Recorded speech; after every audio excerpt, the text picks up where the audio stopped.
اعوذ باللہ من الشیطان الرجیم بسم اللہ الرحمن الرحیم۔ تمام مومنین کو یا علی مدد والسلام علیکم ورحمۃ اللہ وبرکاتہ۔ عزیزان، انا للہ و انا الیہ راجعون۔ آج جیسا کہ آپ جانتے ہیں شہادت حضرت مسلم ابن عقیل صلوات اللہ علیہ، سفیر مولا حسین صلوات اللہ علیہ،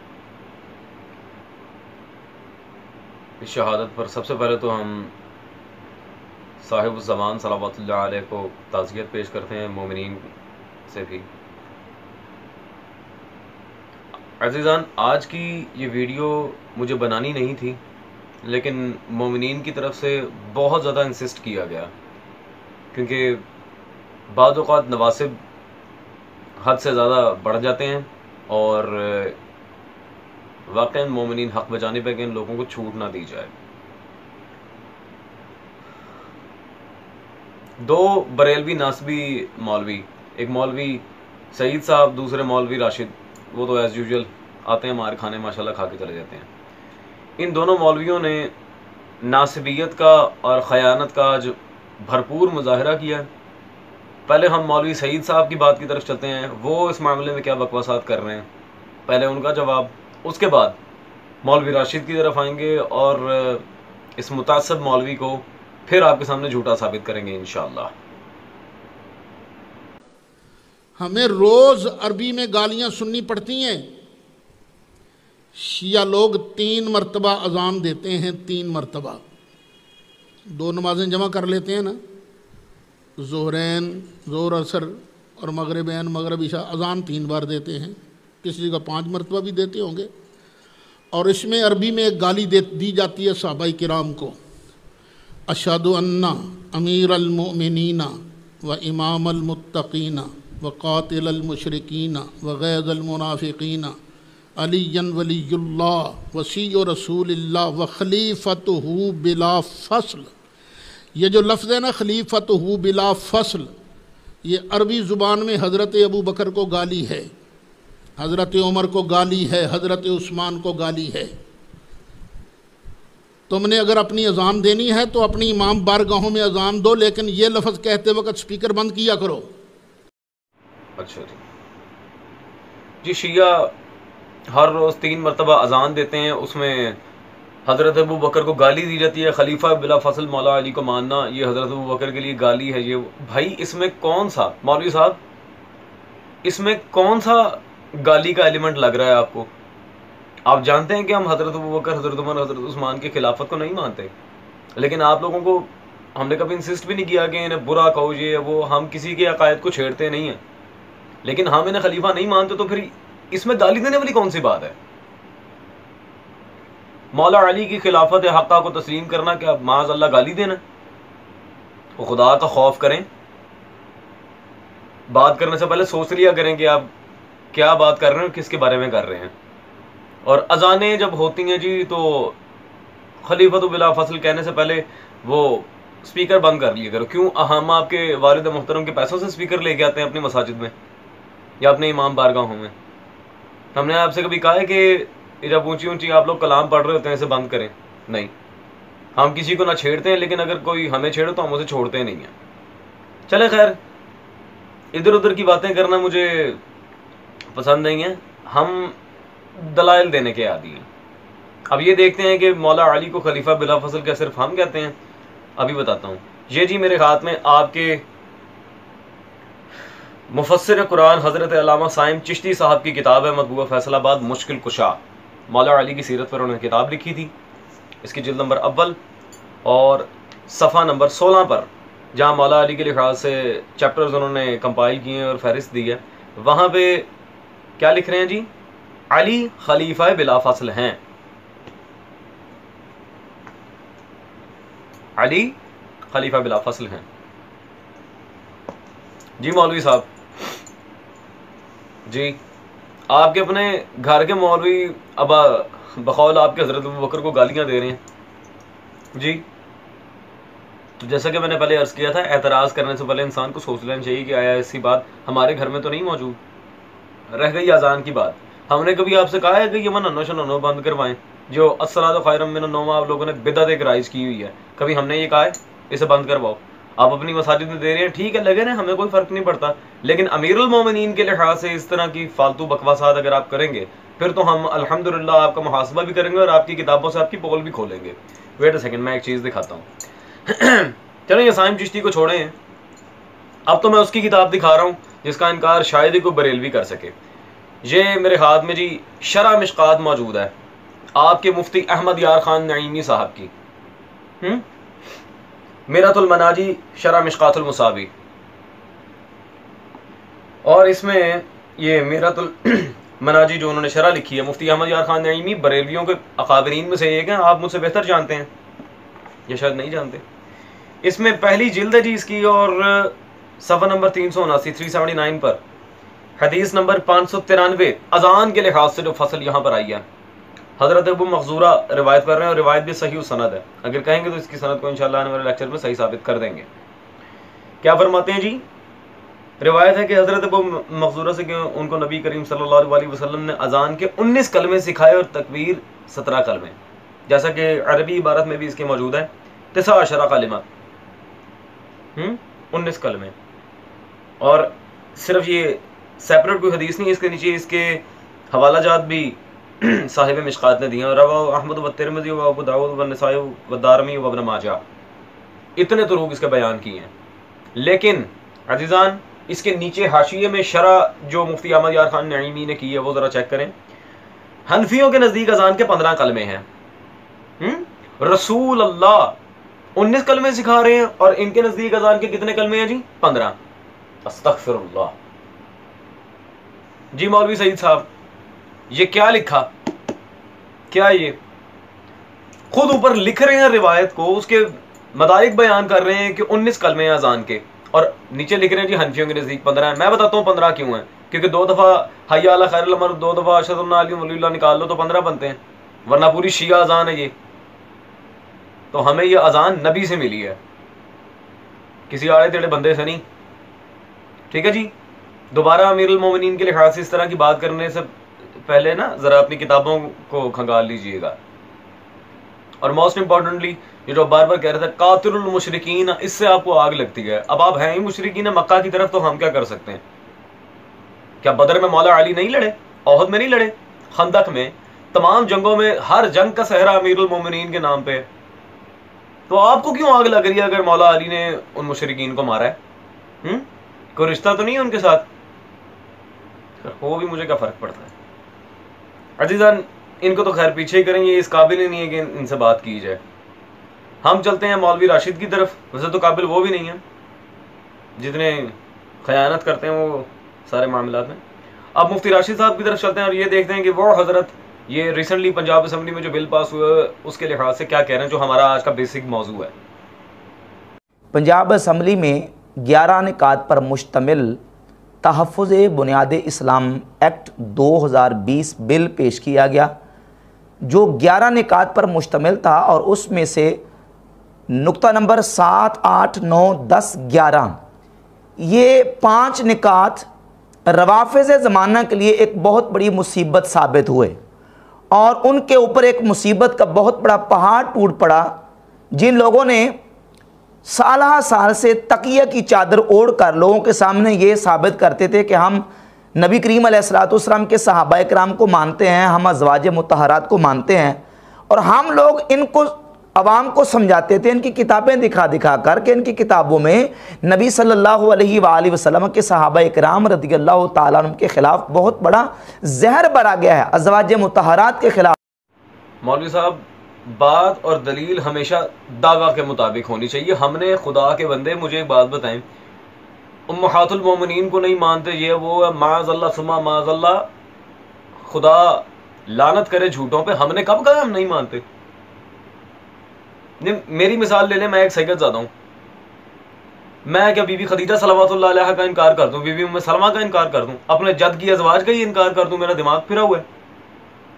ہم اصلی امہات المومنین کو مانتے ہیں۔ رہ گئی بات صحابہ کی اور باقی معاملات، تو سر آپ کسی ایک شیعہ کتاب سے یا کسی ایک شیعہ عالم، مستند عالم کے ہر یہ آڑے تیڑے جو ذاکر و خطیبوں کو آپ جواب دیتے رہتے ہیں، وہ ان کی تو کوئی حیثیت نہیں ہے ہمارے مسلک میں۔ ان کے بیانات سے ہمیں یہ دکھا دیں کس عالم نے سلمان کا انکار کیا ہے، حضرت ابو ذر غفاری کا کس نے انکار کیا ہے، بلال حبشی کا کس نے کیا ہے، مالک اشتر کا کس نے کیا، ابو دجانہ انصاری کا کس نے کیا ہے، سعد بن عبادہ کا کس نے کیا ہے، اسبغ بن نباتہ کا کس نے کیا، حارث بن عامر حمدانی کا کس نے کیا ہے؟ ہم ان صاحب کو بھی تو مانتے ہیں، زید بن ارقم کا کون کر رہا ہے بھائی؟ کیا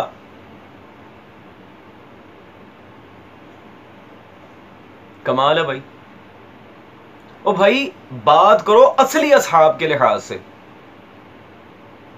ہم رسول خدا صلی اللہ علیہ وسلم کی صحابیت کو معاذ اللہ اتنا کچا نہیں سمجھتے کہ ہر ایک کو اٹھا کے صحابی بنا دیں. ہم اصلی اصحاب کو مانتے ہیں. رہ گئی بات امہات المومنین اور توہین صحابہ کی، میں کہتا ہوں ذرا گھر میں جھانک کے دیکھیں حضرت. یہ میرے خیال میں آپ کے امام سیوطی صاحب کی کتاب ہے، مطبوعہ نفیس اکیڈمی کراچی، تاریخ الخلفاء. علامہ سیوطی صاحب کی کتاب ہے، صفحہ نمبر 79 پر ایک انتہائی غلیظ عبارت ہے یہاں عزیزان، جو حضرت ابو بکر نے امہات المومنین کے بارے میں کہا تھا. میں چاہوں گا کہ عبارت آپ کو پڑھ کر سناؤں. کہتے ہیں جی مدینہ کے گرد و نواح کے عرب مرتد ہونے لگے. صحابہ نے ابو بکر خلیفہ رسول اللہ صلی اللہ علیہ وسلم سے کہا کہ آپ اس لشکر کو واپس طلب فرما لیں تو مناسب ہے، کیونکہ اطراف مدینہ میں عرب مرتد بن رہے ہیں. جس پر حضرت ابو بکر نے کہا کہ خدا نخواستہ اگر امہات المومنین کے پاؤں کتے گھسیٹیں تب بھی میں اس لشکر کو واپس نہیں بلاؤں گا. استغفر اللہ ربی واتوب الیہ، استغفر اللہ، استغفر اللہ، استغفر اللہ. مولوی صاحب یہ کیا لکھا، کیا بکواس ہے یہ؟ آپ کو شرم نہیں آتی؟ ایسے لوگوں کی صحابیت ہمیں منوا رہے ہیں جو رسول اللہ صلی اللہ علیہ وسلم کی عزت کے بارے میں یہ جملے کہتے ہیں، پاؤں کتے.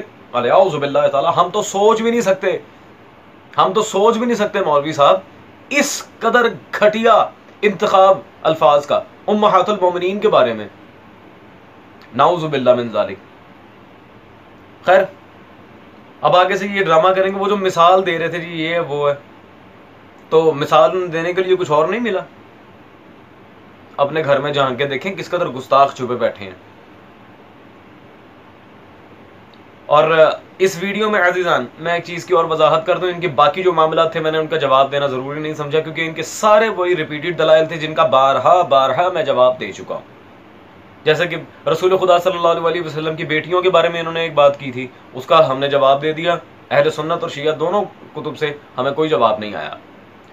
پھر جی مولا حسن مجتبیٰ اور معاویہ ان کے لحاظ سے جو بات چلی تھی ہم نے اس پر بھی مکمل محاسبہ کیا، کوئی جواب نہیں آیا. پھر نہج البلاغہ کی جو عبارتیں پیش کی تھیں ہم نے اس پر بھی انہیں جواب دے دیا. شیعہ کتب اور حق والی ویڈیو آپ دیکھ لیں، ہم نے ایک چیز کا جواب دے دیا. اب انہیں پتہ نہیں کون سی گندی بیماری ہے کہ جن روایات کو ہم غلط ثابت کر دیتے ہیں، روات پہ جرا کر دیتے ہیں، ان روایات کی سند میں ضعف دکھا دیتے ہیں، بلکہ بعض اوقات روایات موضوع نکل آتی ہیں، جعلی، سیلف فیبریکیٹڈ. یہ وہی روایات ریپیٹ کیے جاتے ہیں. اور اسی لیے پوری ایک ویڈیو میں نے بنائی تھی اس معاملے میں، ان کے سارے دلائل کو سامنے رکھ کے کہ کتنے پانی میں ہیں. خیر عزیزان باقی جو ادھر ادھر کی انہوں نے باتیں کی ہیں مجھے اس سے کوئی غرض نہیں، کیونکہ ان کے جواب جیسا کہ آپ کے سامنے واضح ہے میں پہلے کئی مرتبہ دے چکا ہوں. اب ان کو بار بار ایک ہی چیز دہرانے کی، رٹا لگانے کی عبادت ہے، میں کیا کر سکتا ہوں. ان کے اگلے اعتراض کی طرف چلتے ہیں اور یہ دیکھ لیتے ہیں کہ آیا اس میں یہ تشیع پر کیا تہمت لگانا چاہ رہے ہیں. الفروع من الکافی، اس کی جز نمبر جلد نمبر 7 صفحہ نمبر 2021 اور اس کے 15081 نمبر روایت ہے جس میں یہ بات موجود ہے کہ نبی صلی اللہ علیہ وآلہ وسلم کے وصال اقدس کے بعد حضور کے دنیا سے پردہ کر جانے کے بعد صرف 4 مسلمان، بلکہ یہاں اس کتاب کے مطابق صرف 3 مسلمان باقی بچے تھے، باقی سارے نعوذ باللہ مرتد ہو گئے تھے. یہ رجال کشی ہے، رجال کشی کی پہلی جلد ہے صفحہ نمبر 26 اور صفحہ نمبر 27 پر. اور اسی طرح یہ تفسیر قمی ہے علامہ قمی کی، جلد نمبر اس کی 1 صفحہ نمبر 141 پر. اور یہ شیخ مفید کی کتاب الاختصاص اس کے صفحہ نمبر 6 پر اور یہ ملا باقر مجلسی کی کتاب ہے حیات القلوب، اس کے جلد نمبر 2 صفحہ نمبر 923 پر موجود ہے کہ نعوذ باللہ نقل کفر نباشد، اور یہ حق الیقین، اس میں بھی یہ بات موجود ہے کہ نبی کریم صلی اللہ علیہ وآلہ وسلم کے دنیا سے پردہ کر جانے کے بعد صرف 3 یا 4 مسلمان باقی بچے تھے، باقی سارے مرتد ہو گئے تھے۔ بس جی ایز ایکسپیکٹڈ عزیزان، جب ان بیچاروں کے پاس کچھ بھی نہیں بچتا اعتراض کرنے کے لیے تو یہ آ جا کے ایک غلط روایت اٹھا کے لے آتے ہیں، کتابیں لے آتے ہیں، شور ڈال دیتے ہیں، نہ منابع حدیثیہ کا پتہ، نہ روات کا پتہ، نہ سند کے لحاظ سے کچھ پتہ، بس روایت ذکر کرنی اور جی اللہ خیر صلاح۔ اور ہر بار جو روایات یہ لے کے آتے ہیں ان کے راویوں کے باقاعدہ نام انلسٹڈ سند میں دکھا کے پھر میں انہیں غلط ثابت کرتا ہوں، لیکن نہیں جی، بس سستی شہرت کے لیے ویڈیوز بنا کے نام کمانے کے، کہتے ہیں مرزا علی انجینئر جو نیا موضوع آتا ہے اس پر ویڈیو بنا کے ویوز حاصل کرتا ہے، تو آپ کیا کرتے ہیں؟ آتا رہتا آپ کو کچھ ہے نہیں سر، بلا وجہ ٹائم ویسٹ کرنے آ جاتے ہیں، اردو عبارت ڈھنگ سے آپ کو پڑھنی نہیں آتی۔ خیر میں اب کیا کر سکتا ہوں مفتی راشد صاحب، ٹو بی آنسٹ میرا دل نہیں کرتا آپ کی کسی بات کا جواب دینے کا، لیکن کہیں ہمارے برادران اہل سنت گمراہ نہ ہو جائیں، مجھے اسی لیے دفاع کرنا پڑتا ہے۔ خیر سب سے پہلے بات تو یہی، انہوں نے جو 6-7 کتابیں پیش کی ہیں، الاختصاص، حیات القلوب وغیرہ، ساری بیسک وہ روایت آئی ہے 2 کتابوں میں ایک ہی سند کے ساتھ، اصول کافی و روضۃ الکافی، اور ان دونوں روایات کے لحاظ سے میں بیان کرنا چاہ رہا ہوں اس کی تفصیل، اور کیا یہ روایت صحیح بھی ہے یا پہلی جس طرح بے بنیاد چیزیں لاگے سامنے رکھتے تھے ویسے ہی ہے۔ یہ میرے ہاتھ میں علامہ حسین امینی صاحب کی کتاب ہے شیعت کا مقدمہ، یہ تو ایزیلی اویلیبل ہے، برادران اہل سنت سے کہوں گا یہ کتاب خرید کر لازمی پڑھیں۔ اس میں صفحہ نمبر 383 پر اسی روایت کا جب ذکر ہے روضۃ الکافی والی روایت کے لحاظ سے، اس بحث میں وہ کہتے ہیں سوائے 3-4 کے، یہ جو روضۃ الکافی کی وہ روایت جس میں شیعوں کے خلاف سادہ عوام کے سامنے بطور ہتھیار پیش کیا جاتا ہے، سوائے 3-4 کے باقی سب اصحاب کرام معاذ اللہ مرتد ہو گئے تھے۔ کہتے ہیں مذکورہ روایت اصول روایت کے معیار پر پورا نہیں اترتی، کیونکہ اس کا ایک راوی حنان بن صدیر واقفی المذہب ہے، اور نیچے لکھتے ہیں واقفی المذہب لوگ زندیق ہو کر مرتے ہیں، جو لوگ کافر مشرک اور زندیق ہیں۔ کون ہے جی؟ کافر مشرک زندیق، یعنی کہ اس قدر سخت جرائم پہ ہوئی ہوئی ہے۔ چلیں فاسد العقیدہ ہونا تو ایک اور بات ہے، کافر خارج از اسلام۔ مولوی صاحب کافروں کی روایات رہ گئی ہیں صرف دینے کے لیے۔ میں اس لیے کہہ رہا تھا میرا دل نہیں کرتا میں آپ کی کسی بات کا جواب دوں، ٹو بی آنسٹ اتنے گھسے پیٹے دلائل ہوتے ہیں، صرف وقت ضائع کرنے والی بات ہے۔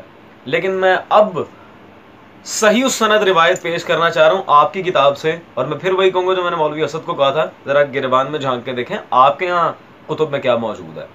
میں عزیزان مجبور ہوں آج، ایک تو جناب مسلم کی شہادت کا دکھ عزیزان وہ ایک الگ مسئلہ، عزاداران کے لحاظ سے ایک اور بات، اور اوپر سے ان لوگوں کی بہتی بند نہیں ہوتی، دلائل 0 آؤٹ آف 0 لیکن سٹائل فل ہیرو۔ خیر اب میں آپ کو بتاتا ہوں اصحاب کو مرتد کس نے کہا۔ یہ میرے ہاتھ میں موجود ہے جی، جلد نمبر 7 البدایہ والنہایہ، آپ کے امام ابن کثیر صاحب کی تاریخ ابن کثیر، یہ چھپی ہے دارالارشاد کراچی سے، اس کی جلد نمبر 7 میں یہ 745 نمبر صفحہ پر 745 پر حضرت عائشہ کی روایت جو یہاں نقل کر رہے ہیں، کہتے ہیں صحیح مسلم میں، کس میں؟ صحیح مسلم، صحیح سند روایت ہے کیونکہ صحیح مسلم کی ہے، عبید اللہ بن ابی ملکہ نے ایسے مروی ہے کہ انہوں نے حضرت عائشہ کو یہ فرماتے ہوئے سنا ہے کہ میں نے نبی کریم صلی اللہ علیہ وسلم کو اپنے صحابہ کے سامنے نوٹ رہے یہ فرماتے سنا ہے کہ میں حوض پر آنے والوں کا انتظار کروں گا، یعنی کہ حوض کوثر، واللہ وہاں مجھ سے کچھ لوگ دور کیے جائیں گے تو میں کہوں گا اے رب یہ مجھ سے اور میرے امتی ہیں، اپنے اصحاب کے لحاظ سے کہہ رہے ہیں، ٹھیک ہے جی۔ وہ فرمائے گا، اللہ تعالیٰ فرمائے گا تمہیں نہیں معلوم کہ انہوں نے تمہارے بعد کیا کام کی اور یہ لوگ الٹے پیروں مرتد ہو گئے۔ یہ لوگ الٹے پیروں کیا ہو گئے جی؟ مرتد۔ اور اس روایت پہ آپ جرا بھی نہیں کر سکتے، ایک تو روایت حضرت عائشہ سے ہے جو آپ کے اصول کے مطابق سکھا ہیں، دوسری بات، اس روایت کو آپ امام ابن کثیر نقل کہاں سے کر رہے ہیں؟ صحیح مسلم. اس روایت پہ حضرت آپ جرا بھی نہیں کر سکتے. جی مفتی راشد صاحب، میں مجبور ہوں اس طرح کی روایات آپ کی کتابوں سے دکھانے کے لیے، کیونکہ میں یہ بیسیکلی برادران اہل سنت کو بتانا چاہ رہا تھا کہ اصلاً منکر کون ہے رسول خدا صلی اللہ علیہ وسلم کے اصحاب کا، اور سارے معاملات کیا ہیں. اور ایک بات یاد رہے، ہمیں اس سے کوئی غرض نہیں کہ جو آپ فتوے لگا رہے ہوں ہمارے اوپر وہ کیا معاملات ہیں اور کیا ساری چیزیں ہیں، ہمیں اس سے کوئی غرض نہیں ہے. ہمیں اس سے غرض ہے کہ غلط لوگوں کو رسول خدا صلی اللہ علیہ وسلم کے صحاب میں کیوں داخل کیا جا رہا ہے، ہمیں اس سے غرض ہے. اگر اصحاب کے منکر ہوتے ہم کبھی سلمان و ابو ذر و قمبر و مقداد و بلال حبشی کی تعریف نہ کرتے. آؤ اٹھاؤ شیعہ کتابیں، دیکھو کیا معیار ہے اصحاب کا، جنہیں آپ رضی اللہ کہتے ہیں، ہم انہیں علیہ السلام لکھتے ہیں اپنی کتابوں میں. یہ معیار ہے اصحاب رسول صلی اللہ علیہ وسلم کا. لیکن ہم منافق کو صحابی نہیں کہتے.